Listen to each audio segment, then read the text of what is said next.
ओम नमो भगवते वासुदेवाय। प्रेम से बोले विष्णु भगवान की जय। जय श्री कृष्ण। राधे राधे। आज हम आपको सुनाने जा रहे हैं वैशाख माह महात्म्य अध्याय 24। इस अध्याय में कार्तिक व्रत से एक पतित ब्राह्मणी का उद्धार तथा दीपदान एवं आकाश दीप की महिमा का वर्णन किया गया है। ब्रह्मा जी कहते हैं, स्त्रियों और पुरुषों ने जन्म से लेकर जो पाप किया है वह सब कार्तिक में दीपदान से नष्ट हो जाता है। इस विषय में मैं भी तुमसे एक प्राचीन इतिहास का वर्णन करता हूँ। पूर्व काल में द्रविड़ देश में एक बुद्ध नामक ब्राह्मण रहता था। उसकी स्त्री बड़ी दुष्टा एवं दुराचार परायणा थी। उसके संसर्ग दोष से पति की आयु क्षीण हो गई और वह मृत्यु को प्राप्त हुआ। पति के मर जाने पर भी वह विशेष रूप से व्यभिचार में लग गई। उसको लोक निंदा से तनिक भी लज्जा नहीं होती। उसने न तो कोई पुत्र था और न कोई भाई था। वह सदा भिक्षा से अन्न का भोजन करती तथा अपने हाथ से बनाए हुए शुद्ध एवं स्वल्प अन्न को कभी न खाकर मांग कर लाए हुए बासी अन्न को खाती थी।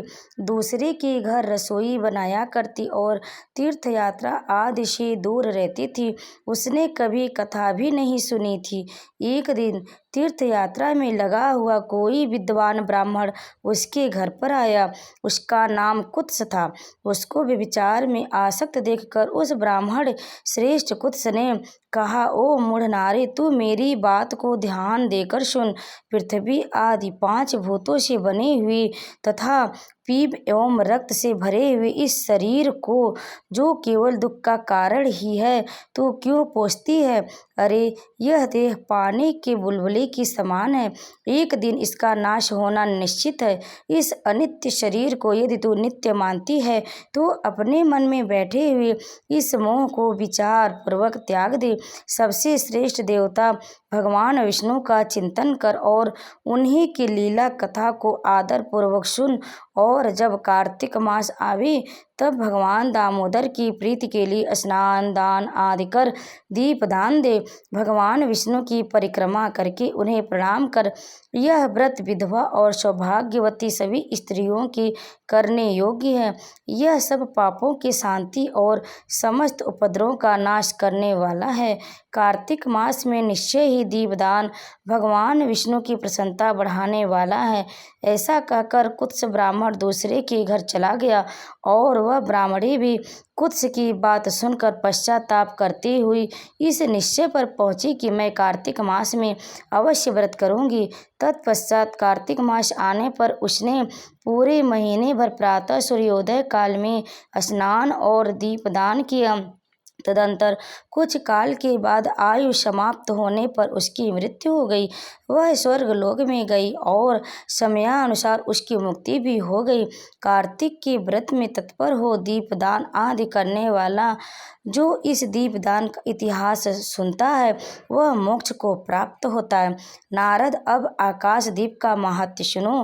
कार्तिक मास आने पर जो प्रातः स्नान में तत्पर हो आकाश दीप का दान करता है वह सब लोकों का स्वामी और सब संपत्तियों से संपन्न होकर इस लोक में सुख भोगता है और अंत में मोक्ष को प्राप्त होता। इसलिए कार्तिक में स्नान दान आदि कर्म करते हुए भगवान विष्णु के मंदिर में कंगोरे पर 1 मास तक अवश्य दीपदान करना चाहिए।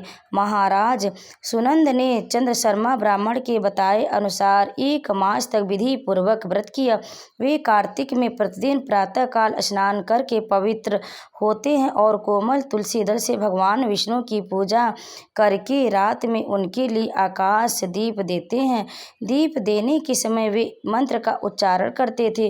दामोदराय विश्वाय विश्वरूपधराय च नमस्कृता प्रदास्यामि व्योम दीपम हरिप्रिय। मैं सर्वस्वरूप एवं विश्वरूपधारी भगवान दामोदर को नमस्कार करके यह दीपदान देता हूँ। जो भगवान को परम प्रिय देवेश्वर, इस व्रत से आप में मेरी भक्ति बढ़े, इस भाव से प्रार्थना करके राजा सुनंद दीपदान करते थे। ब्रह्म मुहूर्त में उठकर वे पुनः आकाश दीप देते थे। उनका प्रातःकाल स्नान और भगवान विष्णु की पूजा का क्रम नियम पूर्वक चलता रहा। मास की समाप्ति होने पर उन्होंने व्रत का उद्यापन करके आकाश दीप के नियम को भी समाप्त किया और ब्राह्मणों को भोजन कराकर इस विष्णु व्रत की पूर्ति की।